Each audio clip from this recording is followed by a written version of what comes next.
Hey everybody, welcome to the Great Lakes Divide live stream on YouTube. I'm your host, Adam Biggers. Follow me on Twitter at AdamBiggers81 and follow Great Lakes Divides, greatlakesdivide.com, and follow us on Twitter at GLDivide and Facebook as well.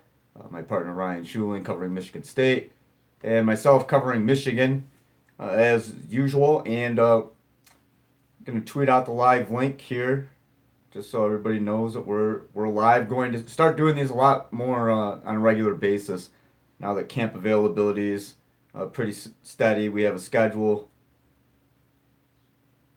of course, a season around the corner. So give me 1 second, and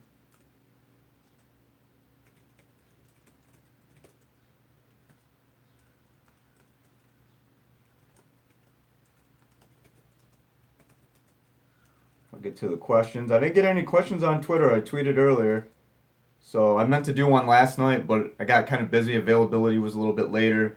Posted some videos and doing some stuff. I'll have a column on the offensive line coming up probably later tonight. And check out the videos on my channel right now. There's Rashan Gary. Great interview with Rashan. He's always pretty energetic. Devin Bush, rocking the dread mullet. It's weird. I had to do a double take. Someone commented on that, and I was looking at just a unique haircut. I've never seen that in my life. But yeah, so Ben Bredeson as well, left guard. He's talking about the offensive line, and then Zach Gentry too, who and kind of had some fun with Zach last night. He knows exactly how much he weighs. I said 270, 265, leaning about 265. He's like actually 263, 263.2. He just got off the scale, so we have the most accurate weight measurement of I think any college football player in history. I think that we did that last night at Michigan Availability. Angelique of the Detroit News was asking Zach some weight related questions, and then I kind of piggybacked off that a little bit and mentioning what I thought that he weighed, and boom, we get the golden nugget: 263.2 pounds. Never had a more accurate measurement for player weight in my life. So hold on, I'm gonna tweet this.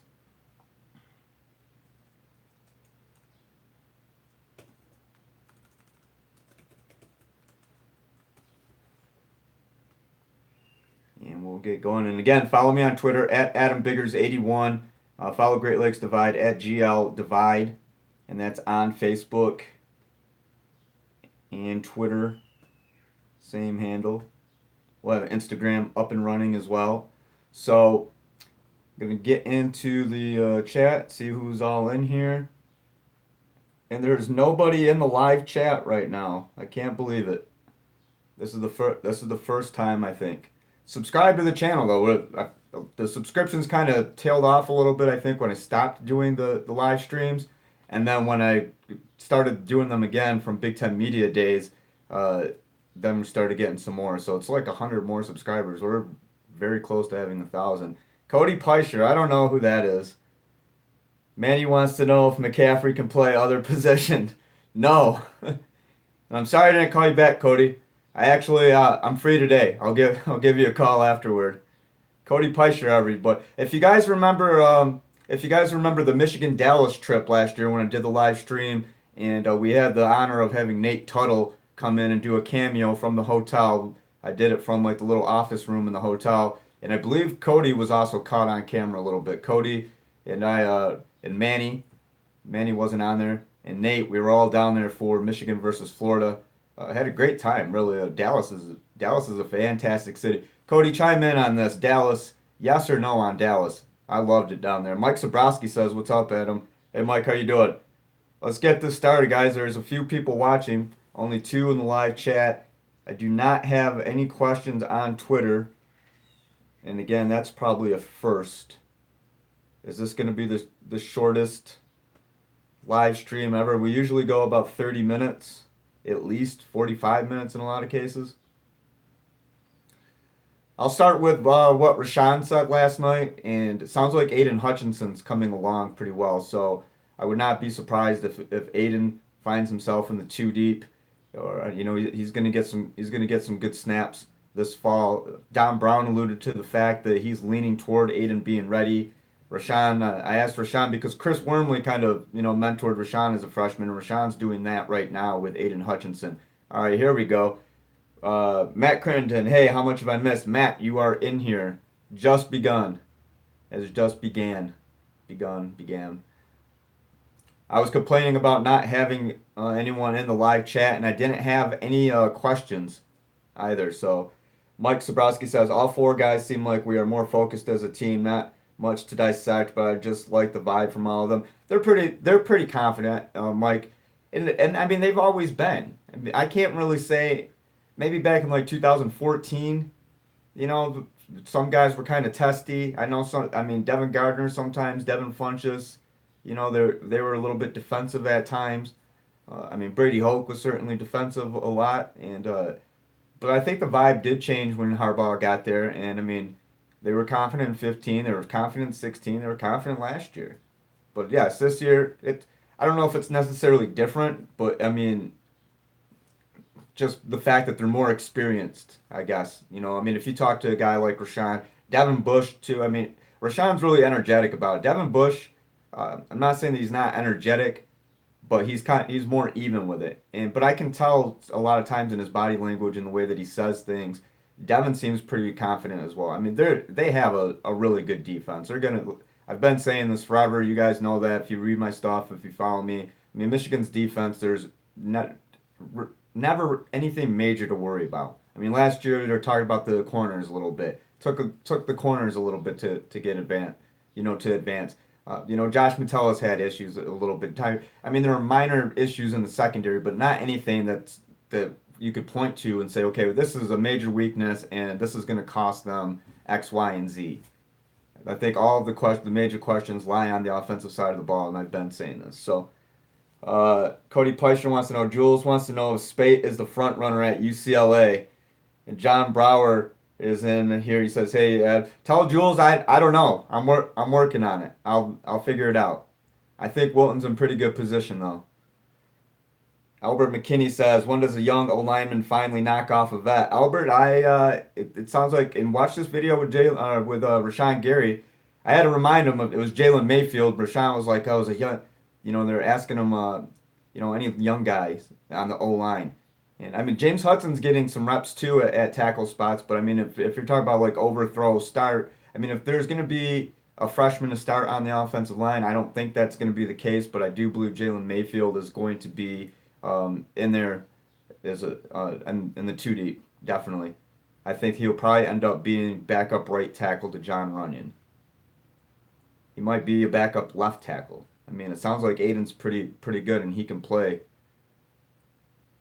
just about anywhere on the line, with exception to center. I mean, we haven't asked him about center. So,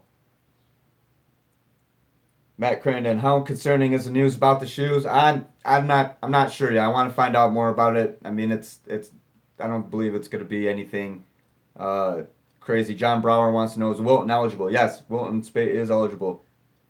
He's a grad transfer. Mike Zabrowski says, I feel like they are, and if I missed your question, guys, feel free to type it back in. I'm trying to get them on. Mike Zabrowski says, I feel like they are not giving much information, really, I guess, is what I'm trying to say. Is there more info last year as far as diving into the guys on the team and strengths, if that makes sense? A little bit, but Mike, I mean, a lot of, Don Brown was very thorough earlier this week, especially when he was talking about the defensive line. I mean, I think people, like people like you guys who follow Michigan football, and obviously the people who cover Michigan football, I think had a pretty good idea of the two deep. But I mean, like I said, I want to get like a whiteboard, before the start, before Notre Dame. Maybe you could do it like next week or something, and we'll go down, have it over here. Kind of trying to visualize here and just mark off, do a offense and defense two deep. I was gonna write an article on it, but it might be just, better to do it like that. And again, guys, I'll have a column on the offensive line tonight. But any questions regarding the videos? I was going to say Reggie Bush, Devin Bush Jr., Ben Bredeson, Rashan Gary, Zach Gentry. A lot of fun stuff last night. It was loose, and Zach Gentry wasn't aware that Jim Harbaugh was on Comedy Central, and he was like, "What was he doing on there, roasting?" So that was kind of funny. The mood is light with these guys. I think Ben Bredeson, I don't know if he was irritated at my offensive line questions. Ben Bredeson's not going to say, hey, the right side of the offensive line struggled. He said, because I asked him if they, kind of as a group, did they meet and address, hey, the right side's got to get stronger. He wasn't pointing, he won't point at that. As a whole. If one guy's bad, they're all bad. And that's the way that he's looking at it. So you got to admire Ben Bredesen. I wasn't asking him to throw guys under the bus, but at the same time, he's keeping it. Look, it's a position group. We're only as strong as all of us. So I mean, there's no question that the left side. I mean, the big runs were due to the left side. Sacks were due to the right side. I mean, if you break down every run from last year, tell me how many big runs, how many explosive runs came from behind that right side of the line. It was all to the left. It was all behind Mason. It was all behind Ben and Caesar. Mike Zabrowski said, yeah, Ben is huge. He's gained 20 pounds. He said he likes it in terms of the strength. He said he feels a lot stronger. All these guys are talking about weight gain and feeling stronger, and it's all muscle. So they're still lean and they're quick. It's not affecting their speed. Again, I mentioned this. Josh Uche, 20-pound gain, still running a 4.5. That really impressed Don Brown. Like Don Brown is really eager, I think, to see what Uche is going to be able to do as a defensive end. I think he'll play outside linebacker, defensive end, like a pass rush specialist. Basically, John Brower says, "What do I do for work?" I do this, John. Motor City Mark says a defensive player seemed impressed by the O-line and Shea. Pretty encouraging. Even Don Brown seemed high on Shea. Yeah, everybody is very complimentary of Shea. Zach Gentry last night was asked one good thing. I think it was Chris Bells from the Wolverine asked him one good thing about every. So Shea Patterson, the obvious is there. I forgot exactly what he said, but he said Brandon Peters can read a defense. Dylan McCaffrey, quick release, and he said Joe Milton throws the hardest ball ever. So, and Zach Gentry was trying to think. Zach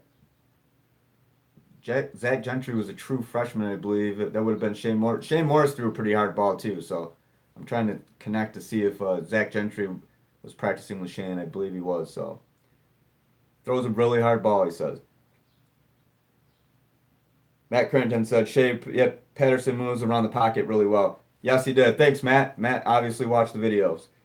MSU 2010 champs. Thinking 8-4 is acceptable for Michigan. I mean, the schedule, 8-4 I think would be low. I mean, I think 9-3 is realistic. I mean, acceptable versus realistic. What do you mean by realistic or acceptable? I don't think Michigan would accept 8-4. I do think with this schedule, like I said, you play 3 rivalry games. Penn State's going to be good this year. Wisconsin's going to be good this year. You go to Northwestern, Northwestern's always a feisty team. It's a number 11 ranked schedule in the country. Michigan State actually has a number 10 ranked, and there's like 4 Big Ten teams in the top 15. I had the stat up the other day. I'd have to look it back up, but the Big Ten's incredibly strong. So I don't think it's acceptable. Is it realistic? Realistic, probably on the low end. But if you ask Michigan players, is 8-4 acceptable? No. You ask Michigan fans, is 8-4 acceptable? Hell no. It's not. That's not good enough for them, and it shouldn't be. We've talked about this a lot. They brought Jim Harbaugh to Ann Arbor to compete for Big Ten championships and set a tone. He's just now he's in a historically really good Big Ten, and to have success, I think he's had minus rivals. He's had 2 10-win seasons. What's his record? 28. Let's see, 10-3, 10-3, 8-5. So it's I don't know how to do math here. 28-11 overall record in 3 years. That's not bad. Motor City Mark says Michigan should schedule soft non-conference until the committee starts to reward strength of schedule, in my opinion. Ty Burns says, who has a better season, Oliver Martin or Nico Collins? That's a good question. Hold on, let me make sure. Ben Hudson wants to know, how does DPJ look? I haven't seen him, and we haven't really even talked about him. But from everything that I've heard during the offseason, I mean, it's Donovan and Tariq. Those are the two. Tariq's going to be the deep ball guy. Donovan's, slot guy. That deep ball threat is in sidelines. Donovan, that deep ball threat is going to be Tariq. I'm confident. Okay, I think I have. So back to your question, Ty. Who has a better season, Oliver Martin or Nico Collins? That's a good question. I mean, I don't know. It's a guess. It's a guess from this point, right? I'll go with Nico. I mean, I'm just no real logic behind that. I'm just saying Nico for this. Mike Zabrowski says Don was thorough. I guess I'm just more anxious with how big this year is as far as the talent we have, and we'll be gone after this. Well, yeah, this 2016 class. I mean, who's gone after this year? On the defensive, let's start with the defensive side of the ball. Devin, I would think. Rashan, certainly. Chase Winovich.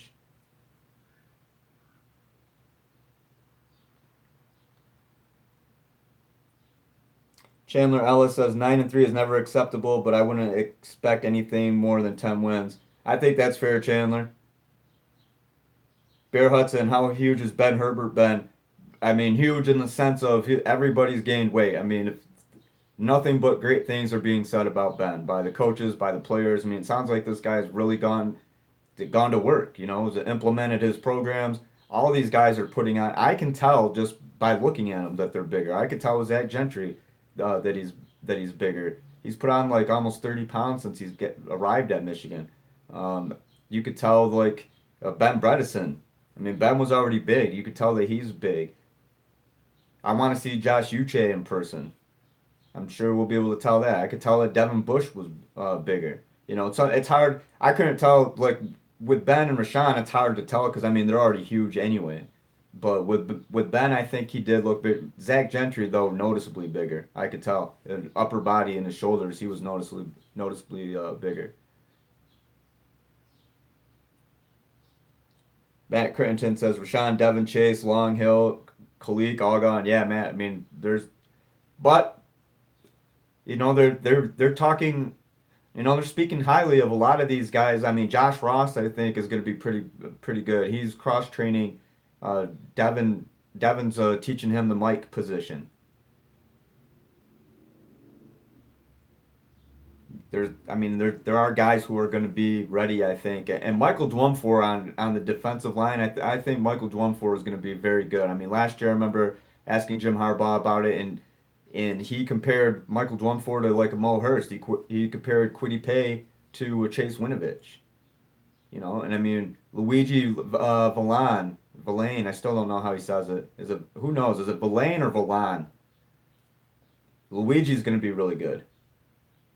I mean, they've recruited so well defensively, and I mean, it's like I said, it's difficult for me to predict or even consider the fact. Okay, well, they're going to have a drop off defensively. And what exactly is a drop off? Is it going from number 5 nationally to number 25 nationally? I mean, it's still going to be a really good defense, one of the best in the nation. If you want to go top 25, I mean, and we haven't even seen a drop off late. I mean, in 2015, that was kind of a question. Are we going to see a little bit of a drop in defense? And how much of a drop is a drop?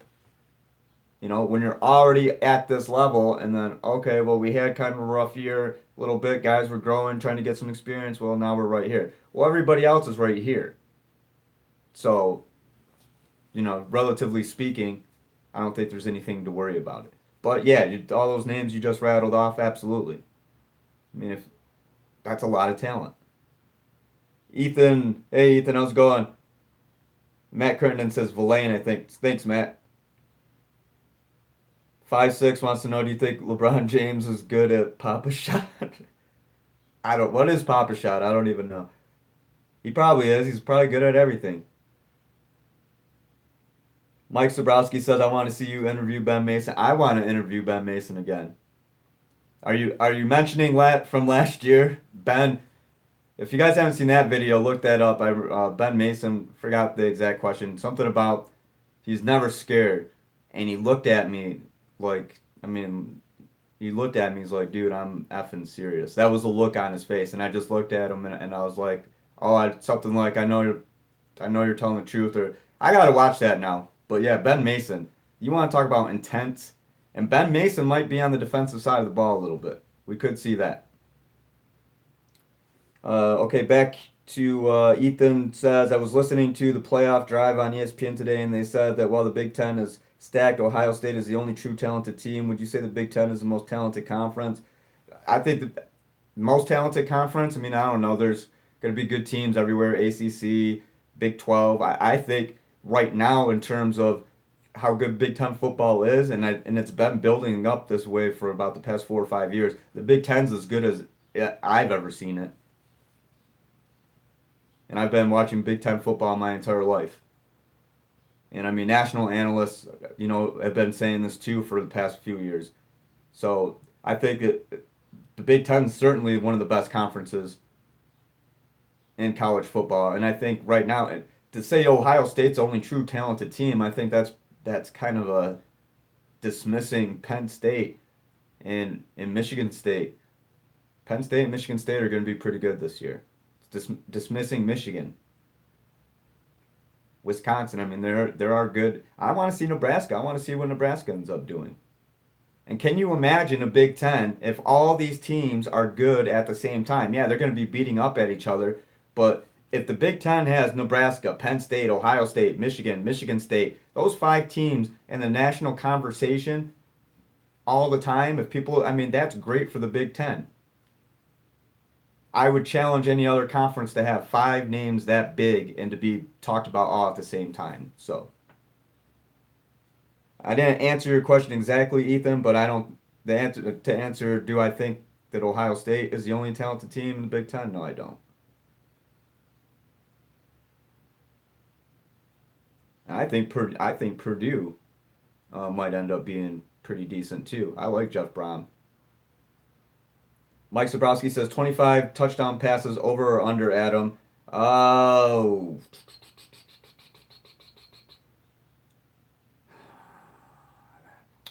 dang, Mike, you're putting me on the spot. Because I want to crunch some. I'm going to go under. I'm going to go under right now. Because I'm trying to think, what Wilton and I'm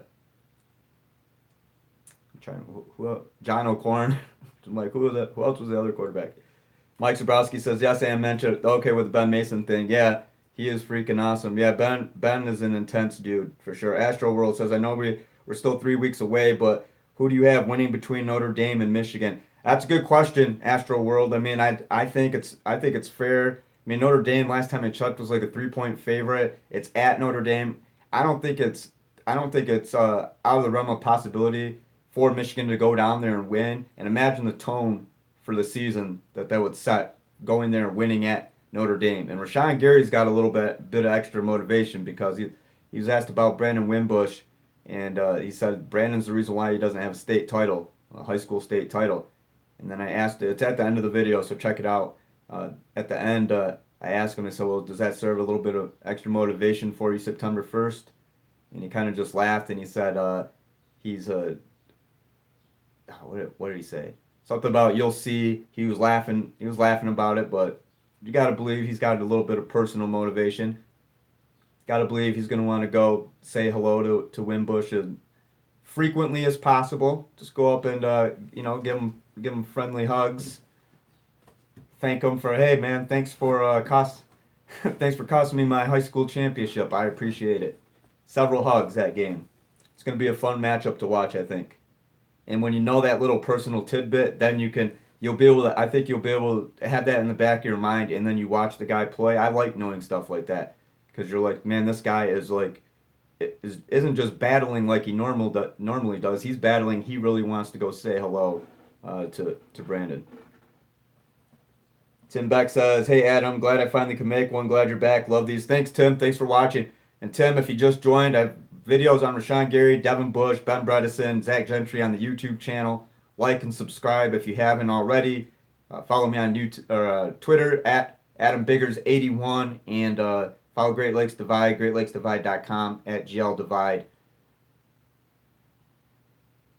Let me see. Someone, Matt Crinton.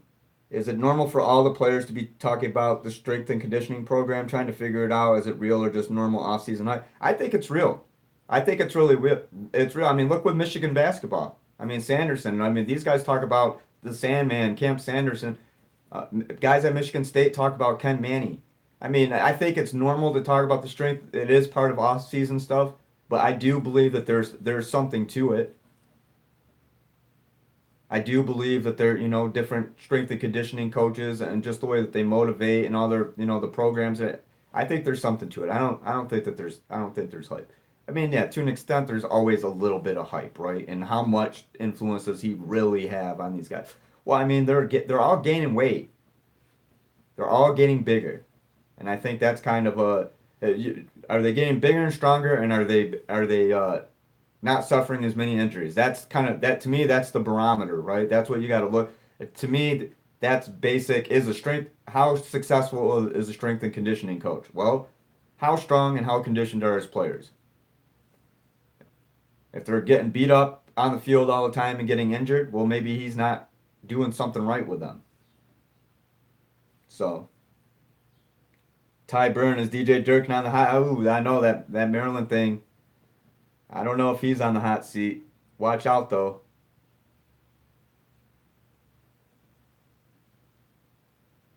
And again, guys, if I missed your question, let me know. I'm trying to read through them all. Robert Protzman says the Big Ten is so good that they're keeping the conference champion out of the playoffs every year. Well, and Devin Bush, I think it was Devin. Someone mentioned it last night. The basic, who was it? Was it Ben? I don't know. I have to watch the videos again. Um, anyway, one of the guys mentioned, winning the Big Ten and making the playoff. I mean, that's the goal. I think it was Ben Bredeson. I went because I remember something selfishly. Yeah, that's why I'm here.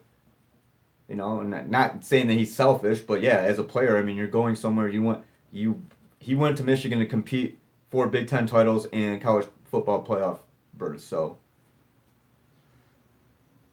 Ethan says they also mentioned that Ohio State is not breaking in a new quarterback. Do you think Dwayne Haskins has the starting job locked up? I don't know. I don't know enough about Ohio State. I know that they have a ton of quarterbacks. I don't know enough to say does he have the job locked up. I think going into camp, unless it's just clear as day who the starter is, it's not really accurate to say that anywhere. I mean, like look at UCLA for example. UCLA's got legitimately like five guys, I think, or at least four, because I think what DTR, uh, Dorian Thompson Robinson, he's a true freshman. So I don't think I don't know if he's necessarily in the competition, but I mean it's Spate and there's three other guys who are all legitimately in the running. Mike Zabrowski said, "Did you see the story on Durkin?" No, I have not yet, but I heard last night, while I was at availability, I was talking with a friend of mine down there, and he had mentioned, hey, like the and what's the offensive lineman's name? Was his last name Prince?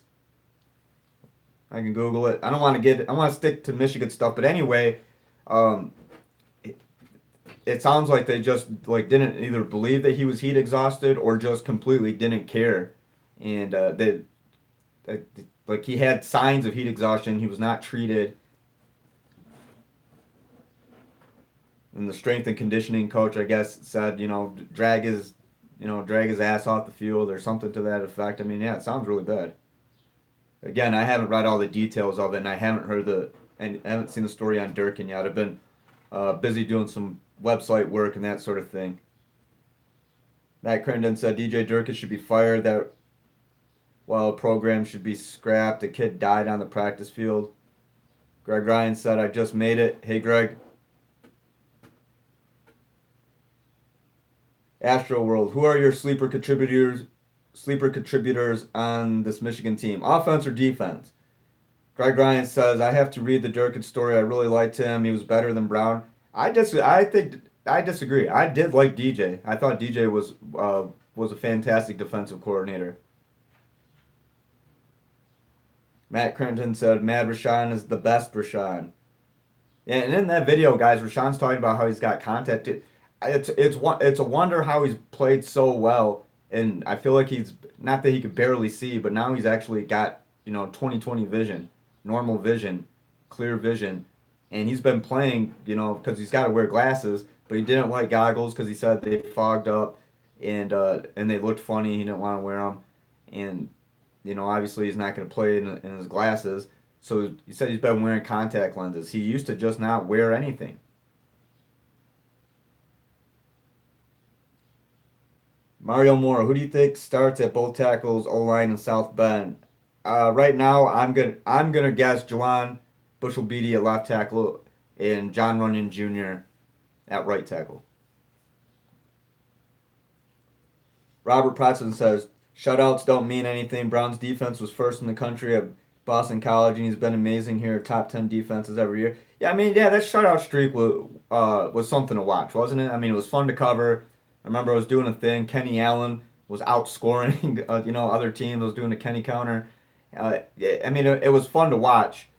I don't think. Does that mean that Durkin's defense were better? No. I mean, I think you have to compare the teams, but and compare the schedule. Who was that done? I mean, I know one of those was Northwestern. That was over by the half, 38-0. I think it was like 31-0 at halftime.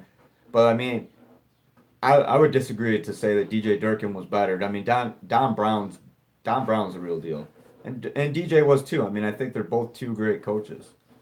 I don't think you could go as far as defensive coordinators, but I wouldn't say that DJ is better.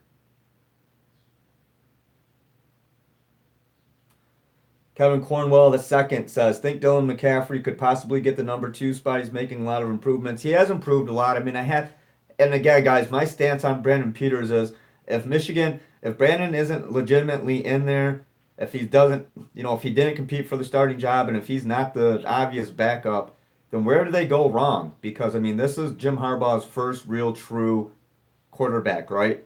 I mean, Zach Gentry was added late to that 15 class, but they immediately converted him to tight end. Um, Wilton Spate was a Hoke recruit, but by default he had 3 years with Harbaugh, so I'll say that he was a Harbaugh quarterback. But I mean, if we get down to the technical details here, it was Brandon Peters, the first one. So I mean, what does that say about Michigan's ability to develop a quarterback if Jake Rudock comes in, transfer from Iowa, he's your best quarterback. I mean, Wilton was pretty good, and you credit Michigan staff for developing him, and certainly Harbaugh had something to do with that. But I mean, what's the deal with Brandon Peters? I mean, is this going to be another Shane Morris situation or Derek Green? And we see another highly ranked quarterback, and I mean, Derek was a running back, but another highly ranked recruit at an important position not panning out. I mean, what does that say? Because I feel like a lot of you guys and Michigan fans are ready to cast Brandon Peters aside. And if you remember what you guys were saying, you guys wanted Brandon really bad last year, right? Over Wilton in the beginning, wanted Brandon over O'Korn. I mean, people have been screaming for Brandon. I feel like it's just so easy for people to forget. Brandon didn't have bad numbers. I think the question around him is his vocal. Is he loud enough? Can he control an offense? He can read a defense really well. Can he control an offense? So long answer to your question, Kevin. Do I think Dylan McCaffrey could possibly? I mean, could he possibly? I mean, possibly. I'm not going to rule that out, but I mean, he throws a really good ball. And at one time last year, he was ahead of Brandon in camp. I know that for a fact. That's good information. And at one time, 2 years ago, Alex Malzone was actually ahead of Brandon at one point, very early on. So I think with Brandon, the thing is it's not that he's not good enough. He's got the arm. It's can he go in there and control it and be vocal? And you guys know that's the whole story. Harbaugh mentioned it last year at media days in Chicago, and he did the blue 80. I was 5 feet away from him, and he was really getting into it. Blue 80, blue 80. He was yelling. Greg Ryan says, if we stop making judgments based on emotion, we would be able to see the defense better. I think I maybe missed some of this. What do you mean by that, Greg? Robert says maybe it on Brandon. If Dylan jumps him, that's on Brandon. Matt Crittenden says, doesn't a lot of development depend on the kid? If someone gets to college and decides he would rather party than play, is that on the coaches? Not saying Brandon is, just in general. Well, yeah, absolutely. It's not all on the coaching staff, but let's assume, the case with Brandon Peters is, what it is. I don't know if there's anything that's keeping him off field. And again, you're not saying that either. That does happen with certain guys when they get there and they're like, okay, well, whether it's partying or they're just being lazy. I come in here, I'm the man. I've been used to being the man my entire life, and you get to Michigan, and well, everybody at Michigan was the man. Even the guys on the bench, he was the man at his high school, and in his area, or one of those guys. So, I can't tell you definitively why. I'm looking at it from a talent standpoint and a coaching standpoint, and assuming that Brandon's doing everything that Brandon has to do, then I think it would go on the coaching staff. Well, why isn't he getting better? He's doing everything that you guys are required or asking him to do. Why isn't he improving?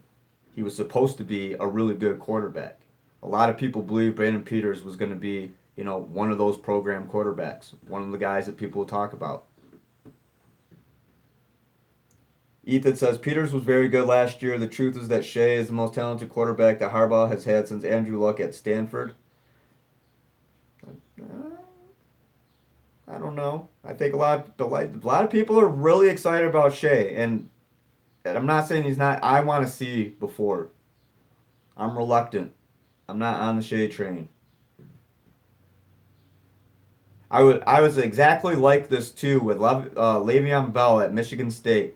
I was not convinced, and I'll never let myself forget that. Early on, you know, and he didn't have the hype either. But I remember because I was like, I'm not on the Le'Veon Bell train. And then someone tweeted me like a couple weeks later and asked me like, okay, how are you on it now? And Le'Veon kind of. So with Shea, give me a couple weeks. I think I'm not I'm not ready to. And again, I'm not discounting him, and I'm not being stubborn because I believe that he didn't have it locked up. I'm wanting to see what happens with Brandon Peters. Kyle Ralph says, "Do you think Michigan fans should be concerned about starters being suspended for Week 1?" I don't know yet. I'm digging in on that. I'll figure that out. I don't want to get too much into that right now, though. I will say this though. Nick Baumgartner, the Free Press, he confirmed with Michigan. Michigan's looking into it. The compliance department, they're aware of the shoes. So that's really right now. That's all I know. I haven't looked at anything else. I haven't talked to anybody right now. So, and we're going on 38 minutes, guys. So probably wrapping up soon. Brandon Riley, what percentages do you think Shea Patterson will run a pro style offense?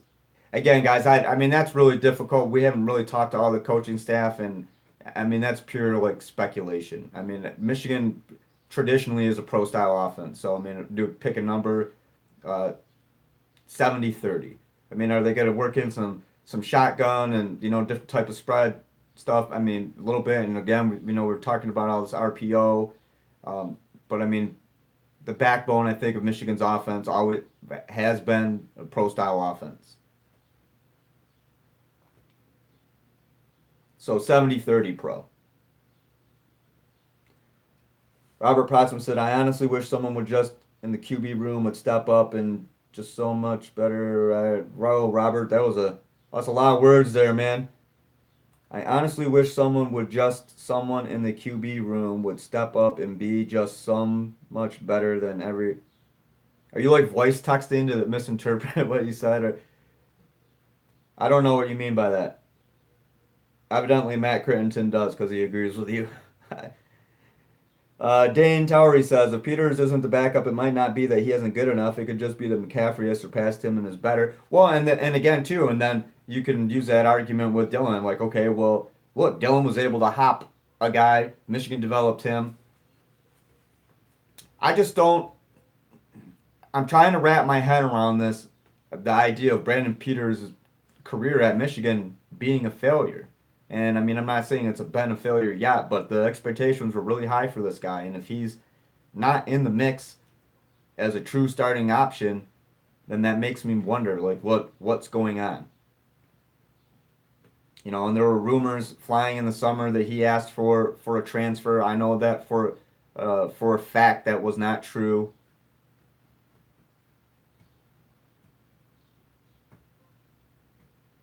Motor City Mark says, is Ambry Thomas competing for the nickel spot, or is he at corner behind Long and Hill, or still at safety? Haven't really heard a lot about Ambry.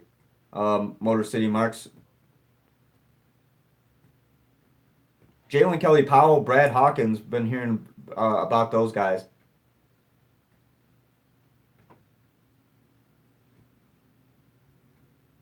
But I mean, they'll play Ambry at both. But I think that he'll probably be a corner this year, or primarily. Robert Protzman says, is just wish a quarterback would step up. Hold on here, I lost it. Would step up and be so much better than every other quarterback that there's no doubt who the starter is. Right, yeah. I mean, ideally, that's what you want. Because if you don't have one clear quarter, if you have two guys competing for whatever, what's that saying? If you have two quarterbacks, you don't have any quarterbacks. I'm going to check Twitter and see if there's any questions on there.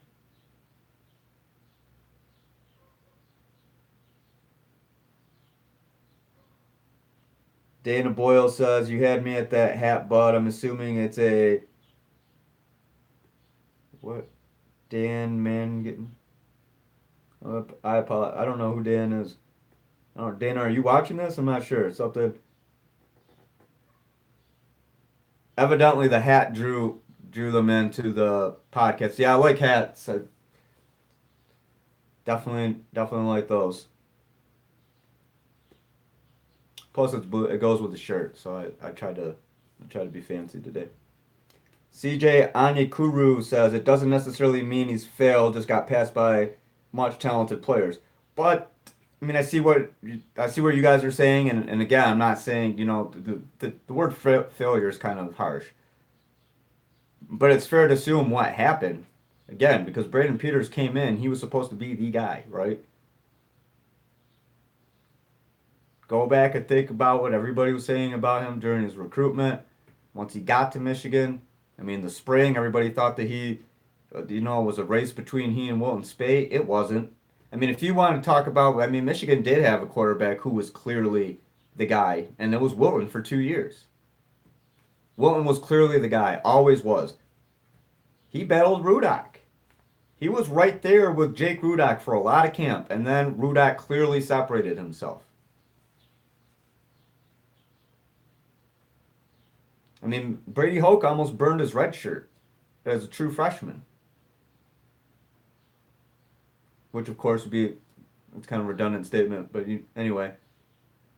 Matt Crittenden says another news: Tiger Woods is fist pumping at the PGA. I'm not into golf, guys, at all. Tiger Woods and I do share a birthday. It's the same as LeBron James. That's my fun trivia fact when it comes to Tiger.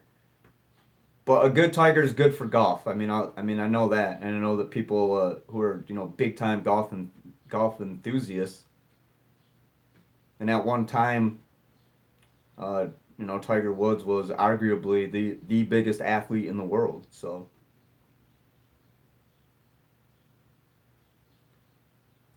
Robert Protzman says yes, but it took to the first game to know the starter. What are you talking about with Brandon and Wilton? No, no. Trust me on this. If it's Wilton Speight and Michigan news, trust me on this. That was my area. That was my area of expertise. Greg Ryan says, I think Shea is a clear starter. Nothing we've heard would suggest otherwise, unless the coaches and players are bluffing like they all say that Shea is the guy. Well, and that's the thing. All the questions are about Shea, and you can hear the way that they talk about Shea, and you haven't heard anybody go, well, hey, hold up a little bit.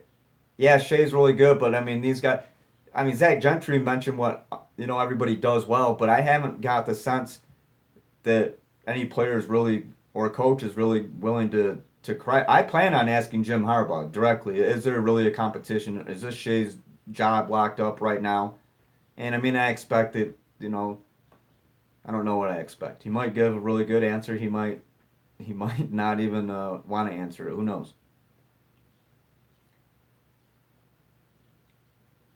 Crittenden says, do you think Harbaugh will name a quarterback starter internally? Yes, I do. And like I said, that was Wilton for 2 years. Everybody knew Wilton was a starter. Robert said Harbaugh's gonna love that question. Yeah, I got it. I have a few days, Robert, to think of how I'm gonna deliver that. I'm gonna try to be tactful. When is the Jim Harbaugh availability? Guys, I'm not allowed to tell you the date and the time. I think maybe I can like right before, but they ask us not to publish the schedule. I can tell you that he's coming up in the next few days. Next week. Early next week. That's all I'm saying. Because if they, I think they want it that way because they don't want people lining up and stuff and with the players and getting them when they're coming out and trying to get autographs and things like that. And they are subject to change, but they never really change them. Although last night we were waiting around forever. Got there at 6:45. I don't think we saw first player until about 7:10. So things don't always go around plan. CJ Onyekuru, Adam, who do you think the players know who the starter is? Yeah, I think so. Yeah. Nick M with a bunch of I-5'6" KK Black. Devin Bush going to be the best linebacker in the nation. I mean, he's already one of them. So is he going to be the best? That's his goal. He already is one of the best, though. Matt Crittenden says, does Aaron McMahon over at MLive have the same access to the interviews as you? Or is he a hack reporter like that chat sports guy? Not trying to start something, just an honest question. Aaron, I've known Aaron for a few years. He actually wrote at the Flint Journal for a quick time after I did. Aaron's very good at his job. He's got the same access. And with MLive, he actually goes on the road more. When I was at FanRag, we didn't really go on the road a lot more. Like the newspaper job, beat reporter, you're going to every single game, road game. So I mean, yeah, Aaron's got access. He's good at his job. I mean, I don't have anything bad to say about Aaron. And I'm not gonna trash somebody even if I don't like him, but I'll tell you who's credible, who's there, who does a good job. Aaron's one of those guys. Aaron asks questions. Nick Baumgartner does a good job. Nick asks questions. Nick does his homework. Angelique, John Borton and Chris Bellis at the Wolverine and Andrew Valancourt, Sam Webb and all the 24/7 guys, Josh Henschke. I know a lot. You guys know who the regulars are down there. So, and those are the people that I would stick with when it comes to getting your news. If people who are the real Michigan football insiders are actually really at these things, not on YouTube saying that they're the insider. So just you can't go wrong with the people around here who are there all the time. We're the ones who really know. Matt Crittenden says, okay, cool, just curious, never know who actually gets the stuff firsthand anymore. I over-explain a lot, Matt. I should have just read your comment and settled it there. But yeah, and that's kind of been my thing. With internet, it's very hard to differentiate. That's why I think watch the press conferences, watch the videos. You'll know who's asking the questions and who's there and wanting to get answers and who's there just holding recorders and just writing off what other people say. That's always been a pet peeve of mine. Always. I hate that. Whether it's somebody does it to me or someone does it, had it done to a good friend a couple of years ago, someone basically jacked her entire story idea. I don't want to call it plagiarism, but I mean, when someone's writing something specific and with the questions that they're asking and their line of questioning throughout the night, they're writing something that they thought of in their head, right? So it's almost like stealing somebody's song from them. They're writing a song or what. I look at it like that. So yeah, I do not like that. I don't do that. That's why I ask so many questions, because I want to write the stuff from my questions, what I was told, and then everybody else can write what they want to write. And then if you read everybody's stuff, you're gonna get you're gonna get a variety of things. Instead, if you guys notice, you're going to read a lot of the same story from different people. Well, guess what? Chances are there was one person who asked all those questions, and it basically fed the idea for other people to write that story. So, anyway, I'm done with that. Off the soapbox. Matt Crittenden says, wait, Adam. So the Michigan Inside thing. Heresy. Hey, yeah, that's what I say. Alan Pinkney says, who wins the big, or what places Michigan with Shea and the running back duo? Well, I mean, what do you mean by that? What play? I think Michigan has one of the best running back duos in the country. The numbers are there. I mean, that's not just an opinion. Chris and Karam, one of those guys are going to hit 1,000 yards this season. I have to believe that. And Jay Harbaugh is really excited. He said every time they touch the ball in practice, Karan's Doak Walker watch list. I mean, Chris Evans is just as good. And last year, Chris had put on a little bit of weight too and was able. His thing, I think he's got to be able to shake out of contact. I mean, he's a different style running back than Karan. But yeah, that challenge. I had the numbers, touchdowns per carry. That's on GreatLakesDivide.com. Check it out, or just Google it, or it's on my Twitter. It's why Chris Evans and Karan Higdon could be the best running back duo in the country. And I believe it. There's numbers supporting that. A lot of people talk about uh, J.K. Dobbins and Mike Weber, right, at Ohio State. That's pretty good too. Well, Chris and Karan's numbers were just as good, and if not better. So, yeah, check that out. And with what, five of the best running backs in the country, a handful in the Big Ten alone. I mean, I think that's pretty fair to say. And I think too, we might be saying this about some quarterbacks. I mean, Trace McSorley is a very good quarterback. Clayton Thorson's a very good quarterback. I think Alex Hornibrook at Wisconsin is a very good quarterback. Brian Lewerke at Michigan State. And if Shea Patterson ends up being, what a lot of people think he's going to be, I mean, he's in the preseason Heisman talk. I mean, we're going to be talking about five nationally relevant quarterbacks. We're going to be talking about five or six nationally relevant running backs. So that goes back to the whole thing with the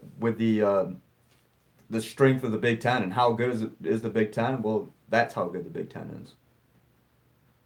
Matt Crittenden says, "This is the Matt Crittenden show, everybody." I'm like fixated on his comment. Is always the first one. Hold on, let me see. Matt Crittenden says, "I always hear Nick and Chris in your videos." Yeah, Chris. Alan Pigney says, "Who will win?" Okay, I read that one. Will Rashan be better since he could see better? Yeah, I mentioned that earlier with the Yeah, I think so. He's going to be able to see Brandon Wimbush very clearly to go thank him. If you guys missed it earlier, I was telling the story how Rashan mentioned that Brandon Wimbush cost him a state title in high school. So I asked him if there's any extra motivation, and he smiled and he said, "You'll see." So that in Rashan Gary language, that means yes. And when Rashan gives you that smile and says, "You'll see," that's a yes.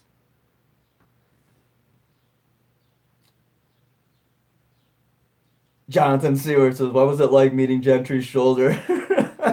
Holy Moses, how big is that dude now? I know that. I mean, and I think I was holding it up a little bit too. I'm 5'9", and I was actually wearing my one shoe, so I was 5'10" in shoes, and I'm like, yeah, I'm at Gentry's shoulder, just in my face. Holy yeah, good. Yeah, that's funny. You feel real small around some of these guys. I'm not a big guy. I mean, I'm like average size, but you feel real small around some of these guys. Mo Hurst last year, I remember um, Mo Wagner, basketball player, Michigan, feel real small around him. Um, I do remember taller than Dennis Norfleet, but that dude was just stacked horizontally. I mean, that dude was just built. Uh, I'm trying to think who else. There's been a couple guys. I think Tum Tum at Michigan State, but again, he's much more built than I am. Not a lot of guys my height in there, so you definitely feel small. Even if you're considered tall, you're 6'1", 6'2", or something. Go stand next to some of these guys, and you'll feel small. Matt Crittenden says, "Yeah, come on, guys, pick up the chat. I like talking to Adam, but I think he wants some more diversity." You just ask good questions, and like I said, they're right there as I look down. Alan Pinkney says, "When are other players going to be available for interviews?" 5'6", Bunning transferred from the program. Yeah, that was earlier. Yep, Ian transferred. Um, Alan says, when are players going to be next week? I mean, like I mentioned earlier, I can't tell you guys the days and the times. Probably, I mean, I might tweet about right before it happens or like from there, but we're not allowed to give you guys the schedule. We're not you guys, but we're just not allowed to post the schedule. So,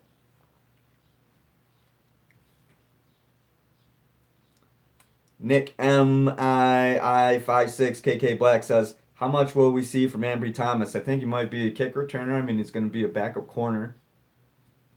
Might play back, I mean, safety as well, so they're just going back up defensive back. But I think he'll return kicks. Update on the Utah transfer on defense. Hayes, he's working as a safety, but I mean, I think I'm not saying no one said that he's far behind other people, but from what I've gathered, what I'm hearing about Brad Hawkins and Jalen Kelly Powell, throw Ambry in there as well. And I haven't heard a ton about Ambry, but I mean, I'm hearing about a lot of other guys over him, or maybe not just over him, but I think, I mean, like, remember, and we brought this up last week, and I forgot his first name, Wayne Lyons, the guy from Stanford. I mean, he came and he played a little bit, nickel, special teams, that sort of thing. So, I mean, I think that's, what we're going to see. I don't think that he's going to be like a regular defensive back. I mean, I think that group of about 6 or 7 guys is pretty much locked. Shan Chef wants to know any news on offensive tackle battle. I mean, I think it's left tackle Juwan, right tackle John Runyon Jr. Behind John, Jalen Mayfield, and maybe if there's going to be a freshman on the line, it'll be Jalen Mayfield, maybe, and that's really hard to do, right? I mean, you got to be a Mason Cole to do that, to start. But I mean, Ben Bredeson was good as a freshman. Michigan's had some good offensive linemen. And show a lot of promise young too. So I mean, Jalen Mayfield is certainly one of those guys. He's in there battling for right tackle, but I think ultimately, if I have to pick right now, I'm going to go with John Runyon. Yeah, and Jamarick Woods, another guy. I just saw that pop. Who said that? Mr. Johnson. Mr. Johnson. Thanks for the mention. Angelica Campo says, "Hi Adam. Hi Angelica. How are you doing? Thanks for joining." Matt Crinton, wasn't Grant Newsome a true freshman left tackle? Yes, he was as well, Matt. Yes, good call. So I mean, you got to be a Mason, you got to be a Grant, and it sounds like Jalen is going to be one of those guys. Hardest game this season for Michigan. Alan Pinckney wants to know. Ooh. I mean, I'd look at 3 rivalry games, and again, they haven't beaten all 3 rivals since 2003. Notre Dame has never won 7 in a row. Won 6 in a row, or Ohio State. So maybe they're due now. Michigan wins traditionally when renewing the rivalry after a break. I mean, there's good chance that there's cases to be made for wins. I can't pick the hardest game, but I mean, I think that Penn State's gonna be a tough one, even at home. I think Northwestern's gonna be a difficult game on the road. Um, I mean, Notre Dame is going to be a tough game. I don't know if I could just pick like the toughest game right now. I mean, Ohio State end of the season. Because let's just say if everything goes well for Michigan, Michigan's rolling in there, and if is it make or break college football playoff, Big Ten championship, and it's against Ohio State, well then that's the biggest, most important, toughest game of the year, right? So a lot of stuff has to unfold for that. But just on paper, on the schedule, I mean, there's a lot of tough games. Again, they have the number 11 ranked schedule in the country. And you're playing Wisconsin, Penn State, Ohio State, Michigan State, Notre Dame. And you have Nebraska. Tough. Matt Crittenden says, if Jalen is that good, is he future left tackle? Could tackles move to the other side? Yeah. I mean, Ben Bredeson moved into guard. Ben was a left tackle briefly. Yeah, if he's that good, Jalen might. And, this is kind of going, speculating a little bit. Maybe is Jalen Mayfield the next left tackle at Michigan? Maybe. Alan Pinckney says very tough. Yeah, Alan again. So I mean, you can make a case for what's the toughest game. There's 5 games that you can make that case for Michigan. And we're going on an hour, but it's picked up, guys. So I'll stay. I don't have anything. I do want to post some video on the site. Check out the site, GreatLakesDivide.com. I'm going to write a column on the offensive line as well, so check that out. And again, player videos, Rashan Gary, Devin Bush Jr., Ben Bredeson, Zach Gentry's shoulder. He weighs 263.2 pounds on the dot. He told me. Very, I was talking about this in the beginning. Never had a more accurate, precise weight for a player ever. Jim Harbaugh, yeah, and yeah, they were asking and it's funny because and Sean Windsor, if you guys know Sean Windsor is from the Detroit Free Press, he wrote a column recently about how Jim Harbaugh's kind of faded, not faded away, but he's not so much in the public eye anymore. There's not the national signing with the stars and the Migos and all this other stuff, and then he's on Comedy Central Foaling. He's on that show Detroiters, and actually I went to Clarkston High School with the guy who's on that show, Tim Robinson. Hung out with Tim a couple times. He was very funny. I'm not surprised to see him. I haven't talked to him in years, but not surprised to see him having a successful career in comedy because this guy was cracking up everybody. I mean, he was the funniest. So anyway, um, yeah, Zach Gentry was like, "What's he on? What was he on Comedy Central for? Roasting?" So I want to see Jim Harbaugh at a roast now. I want to see Jim Harbaugh get roasted.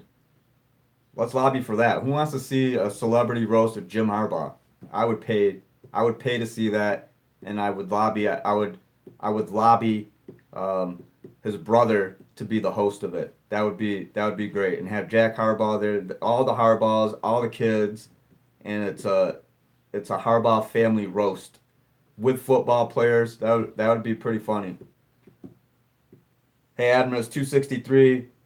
Yeah, it isn't 263.2, isn't that what I said? Or did I say 236? I swear I'm not dyslexic, but I sometimes switch up numbers like that. 263.2, yes, that because I guessed 270 and I was like, well, what? 265, leaning toward 265, and he's like, well, 263 actually. And then 263.2 just got off the scale. CJ Anyakuru says if both Michigan and Ohio State meet undefeated, do you see the loser making the playoff? And again, I mean, with the strength of schedules, how good the Big Ten is, that would be yeah. In that scenario, it'd be impossible, I think, almost to keep them out. You'd have to have two, and of course, it'd be based on other conferences too. But yeah, to have and if you don't go to the conference championship, I mean, I don't even want to get it. That's gonna get me going. Mr. Johnson says Mustafa Muhammad plays early on this season. Seems similar to Eubanks. Yeah, I think Mustafa will get in there, but yeah, Michigan's tight ends um, coming back with 50 catches of 100, and I screwed up this number yesterday too on Twitter, and then I fixed it. 139 returning receptions. The tight ends have 50 of them, and they have 5 of 8 touchdowns, receiving touchdowns.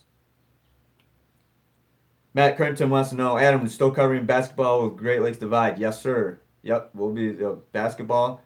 Ryan and I think we're gonna both do Michigan and Michigan State, depending on. But when for football season, I'll be Michigan, he'll be Michigan State, and then I think we'll probably, like I said, probably kind of cross paths with basketball a little bit more. And check out Ryan. Ryan did a really great interview with John Beeline, one on one. It's on the YouTube page. That was the first thing we did for the Great Lakes Divide project. And again, if you haven't heard, Beeline, I had double bypass coronary graft. I think that was the term that was used. And so best wishes to John. He's one of the classiest guys in sports. Fantastic coach. Sounds like he's going to be healthy. When they let us know that this happened. They said, to be in the hospital for a few days, it sounded like, resting up. He's not going to Spain, but, I don't think anything to be alarmed of. It was a scheduled procedure.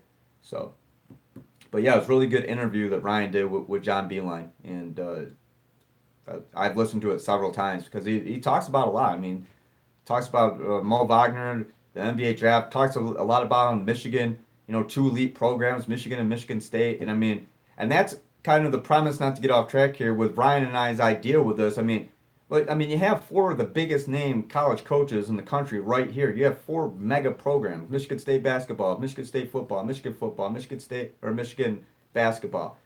And I mean, at one time, Michigan hockey's still really good. At one time, Michigan State hockey was, nationally relevant. There's a lot to cover at both of these schools, and I think that's our premise behind this is that we want to be the only people that are devoting all of our energy to this.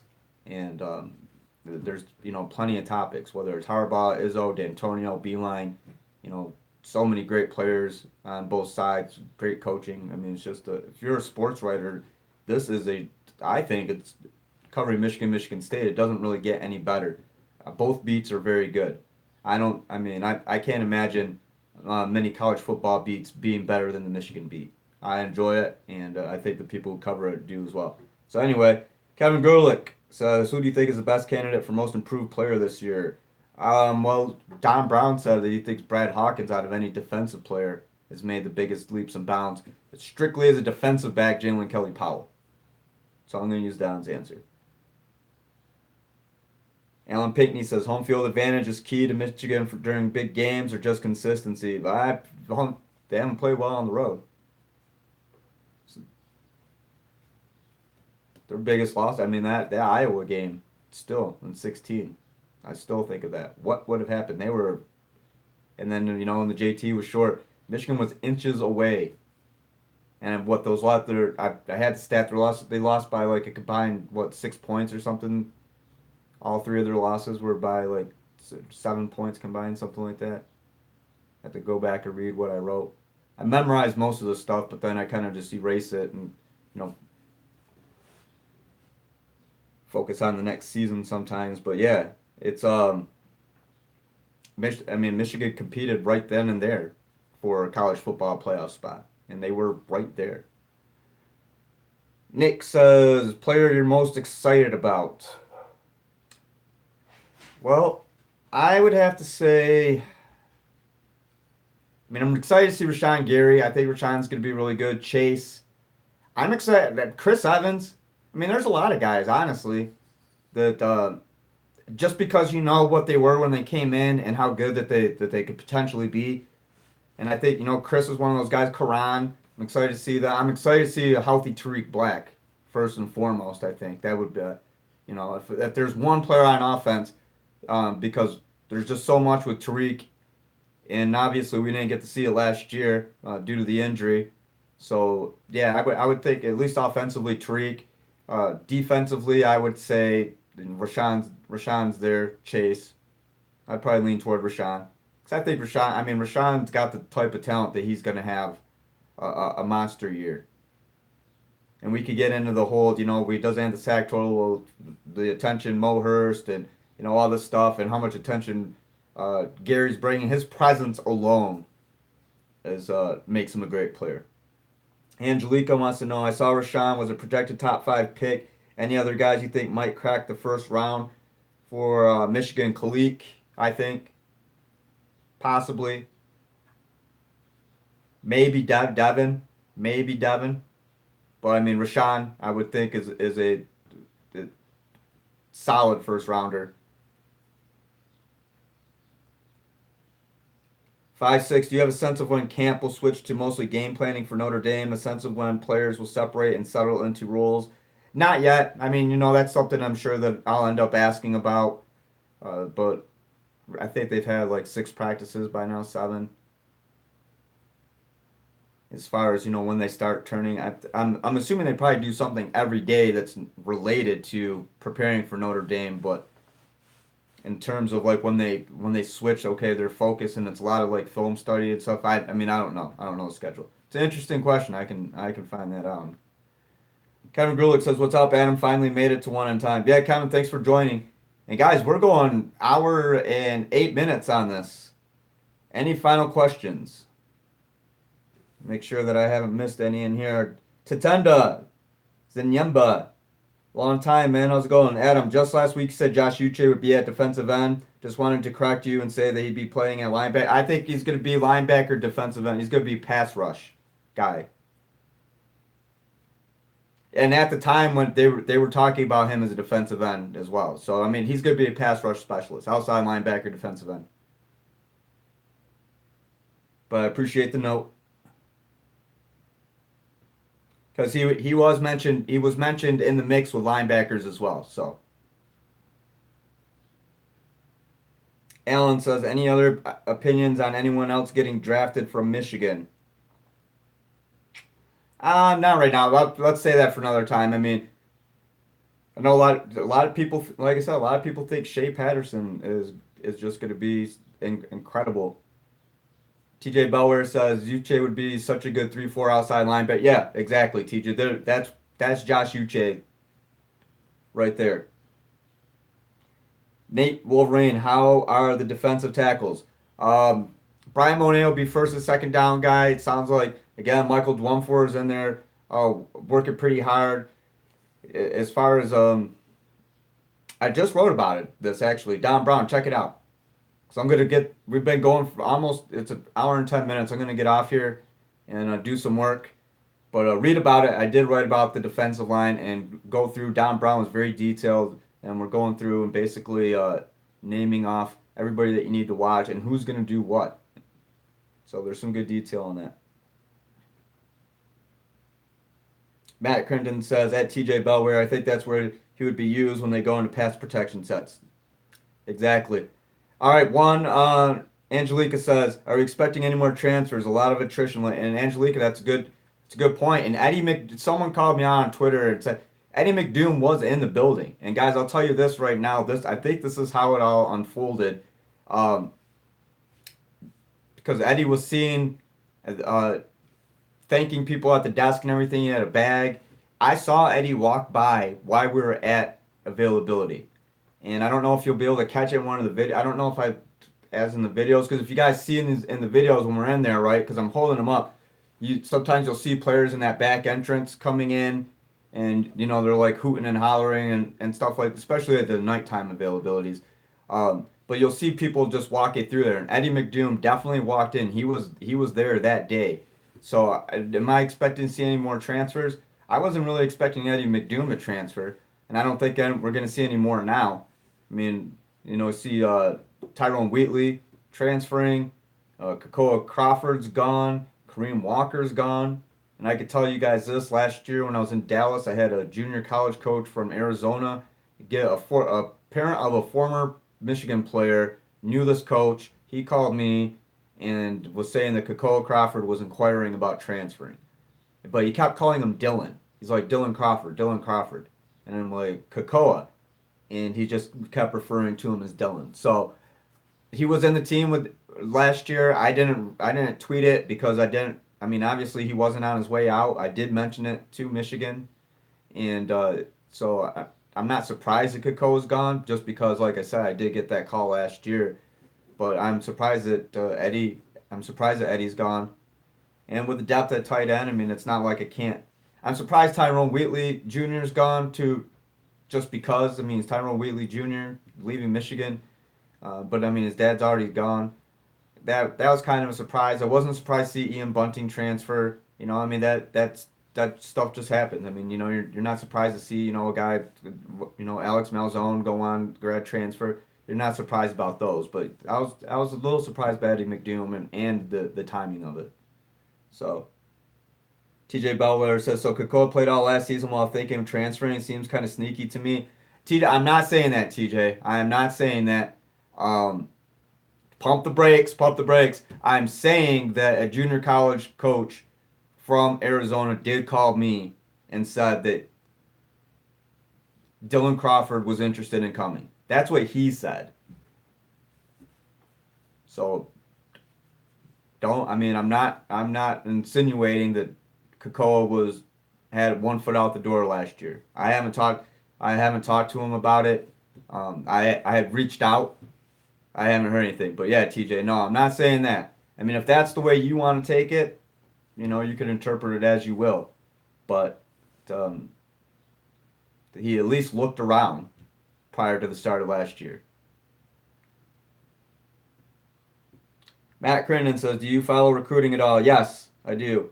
Do you think Michigan could get Harrison and/or the safety Hill, Dax Hill? I follow recruiting enough. I mean, I don't know. I'm not like an expert. Like you guys know who the recruiting experts are.